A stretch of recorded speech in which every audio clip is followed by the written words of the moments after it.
A certeza da salvação. Muitos cristãos se perguntam se realmente estão salvos em Jesus Cristo, se terão a vida eterna. E essa é uma reflexão importante que nós vamos fazer hoje e, de repente, te ajudar a ter essa certeza. Pode ser que você esteja na dúvida em algumas coisas, mas Deus é maior que tudo e Ele com certeza vai tirar as suas dúvidas.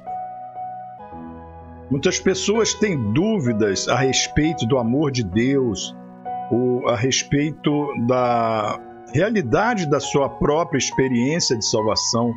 Outros insistem que é presunçoso dizer que sabem que seus pecados já estão perdoados ou que sabem que vão para o céu.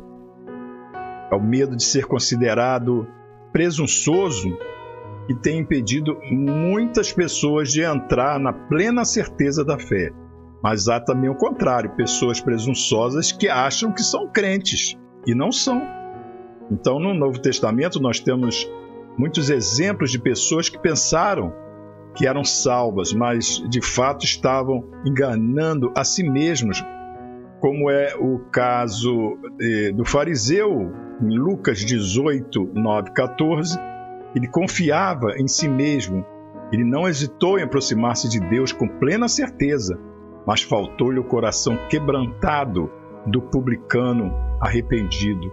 Então nós lemos ali em Lucas 18, de 9 a 14, dizer alguns versículos assim: E disse também esta parábola a uns que confiavam em si mesmos, crendo que eram justos, e desprezavam os outros.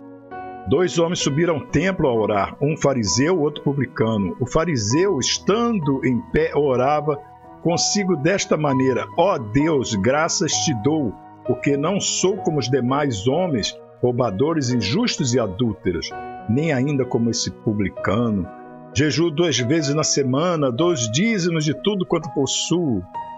O publicano, porém, estando em pé de longe, nem ainda queria levantar os olhos ao céu, mas batia no peito, dizendo: Ó Deus, tem misericórdia de mim, pecador.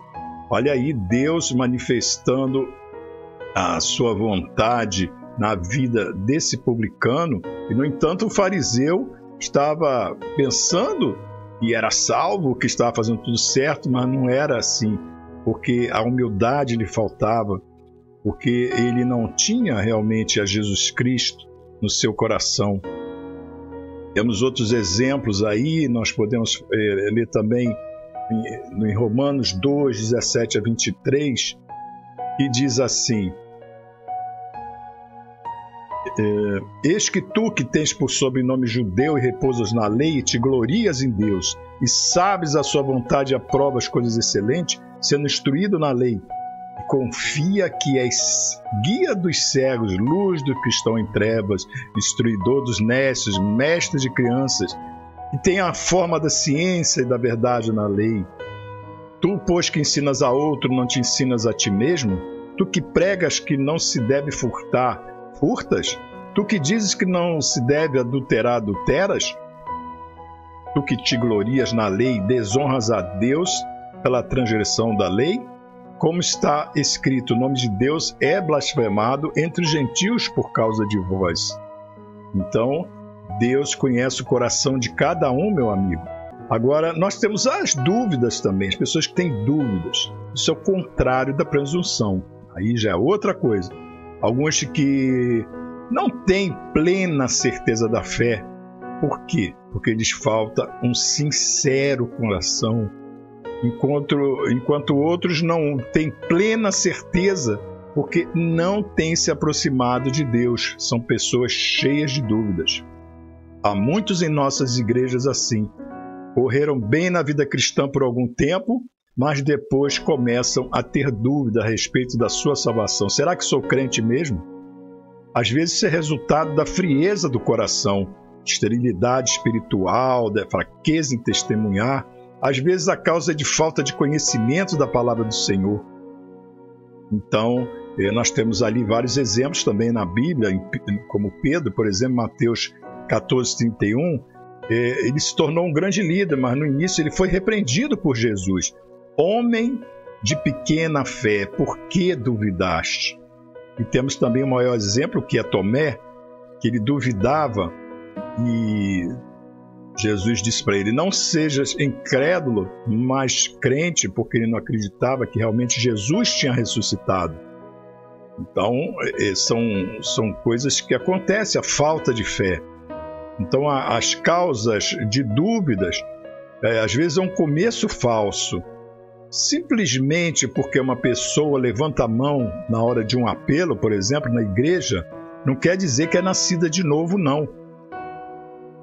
Tornar-se crente em Jesus Cristo não é recitar uma fórmula mágica a pedido do pregador. É possível ir à frente por causa da pressão psicológica, isso também acontece. Então, uma falsa ideia da vida cristã também. Há crentes que acham que depois de aceitar Cristo não terão mais problemas ou sofrimentos. Não sabem que provações fazem parte do nosso amadurecimento cristão. Você poderá ler melhor lá em Hebreus 12, de 4 a 13, ou então em Tiago 1, de 2 a 4. Nós falhamos também em compreender a base do nosso perdão. Perdão vem da imerecida graça de Deus. O problema surge quando o novo crente peca. Não sou mais crente. Temos que confessar o nosso pecado de novo ao Senhor. Perdão é algo constante. Então nós somos sujeitos a erros, não é por isso que nós não vamos ser salvos. Nós não podemos permanecer no pecado. Mas o sangue de Jesus Cristo, ele continua a nos purificar de todo pecado.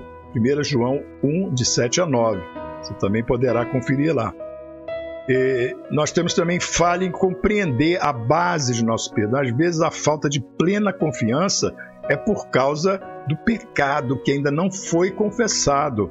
O crente, o cristão, tem cometido pecado contra a orientação da palavra de Deus, mas o pecado nunca foi repudiado ou confessado.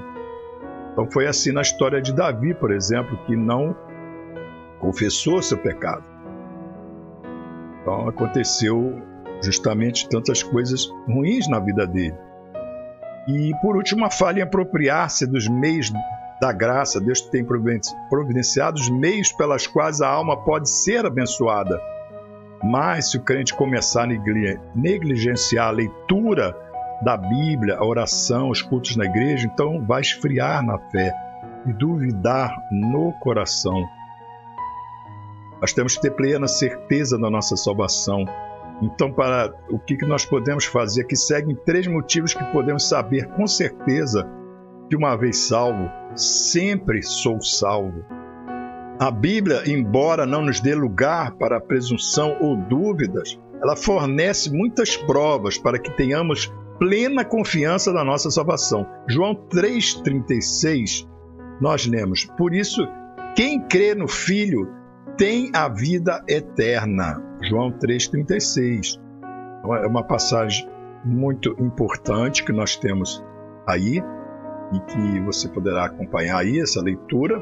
Por isso, quem crê no Filho tem a vida eterna. Esse Jesus, ele quer o melhor para você. É necessário que você esteja atento à sua palavra. Nós lemos ainda ali em Hebreus 10, 22. Aproximemo-nos com sincero coração em plena certeza da fé. É necessário que você tenha a certeza absoluta que Deus está contigo, você está com Deus, que você crê em Jesus Cristo. Isso é fé. E por último temos aí Hebreus 10, 38. Mas o justo viverá da fé. Mas o justo viverá da fé. A passagem também muito importante que nos dá uma certeza. Então, não é talvez tenha a vida eterna, né? Não. Sim, você tem a vida eterna. Em 1 João 5,13 nós lemos: estas coisas vos escrevi a fim de saberdes que tendes a vida eterna, a vós outros que credes em o nome do Filho de Deus. Não é talvez tenhais a vida eterna, como você já viu, né? Então, a perfeição da obra de Cristo, ela assegura a nossa salvação. Quando Cristo morreu na cruz, ele pagou a penalidade de todo o nosso pecado. A sua obra na cruz foi perfeita e completa.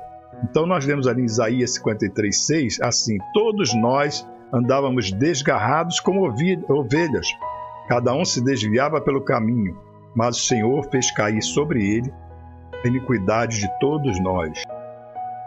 Ainda em Romanos 5:10, afirma: porque se nós, quando inimigos, fomos reconciliados com Deus mediante a morte do seu Filho, muito mais estando já reconciliados, seremos salvos pela sua vida.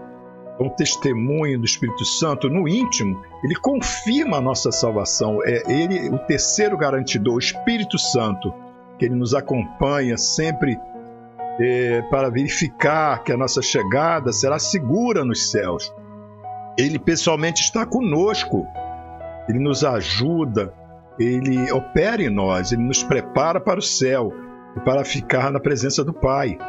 Então nós somos selados pelo Espírito Santo, que indica que pertencemos ao Senhor. E ele é o garantidor da nossa herança. Efésios 1, de 13 e 14. Aí em Romanos 8:16, nós lemos: o próprio Espírito testifica com o nosso espírito que somos filhos de Deus. Portanto, não seremos filhos de Deus, mas somos filhos de Deus. O Espírito Santo, ele confirma a decisão do coração, porque conversão é obra do Espírito. E uma vez filhos, sempre somos filhos. Mas o que acontece quando a gente peca? Não perdemos a salvação? Não, de jeito nenhum. Quando um filho é desobediente e mesmo chega a brigar com seu pai, o que acontece? Ele continua sendo seu filho, mas o ambiente na casa fica carregado, não é verdade? É a mesma coisa no nosso relacionamento com Deus, meu amigo, minha amiga. Quando pecamos, a nossa comunhão com Ele é afetada. Devemos então restabelecê-la, pedindo perdão, mas nunca deixamos de ser filhos. Então, para concluirmos, a Bíblia ela contém tanto encorajamento quanto aviso, que nunca devemos vacilar numa agonia de dúvidas, nem perecer numa certeza de que foi mal colocado, em vez de manter os nossos olhos fixos no Senhor Jesus Cristo, através dele, gozar a plena certeza da nossa salvação. Precisamos ter essa certeza. Então, por isso, precisamos confiar totalmente nas promessas preciosas da Palavra de Deus, na perfeição da obra redentora de Cristo e na confirmação do testemunho do Espírito em nosso coração.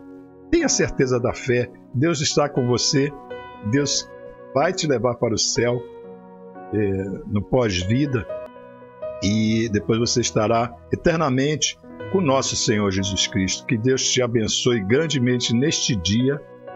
É o que nós desejamos em nome de Jesus. E até a próxima mensagem, se assim o Senhor permitir.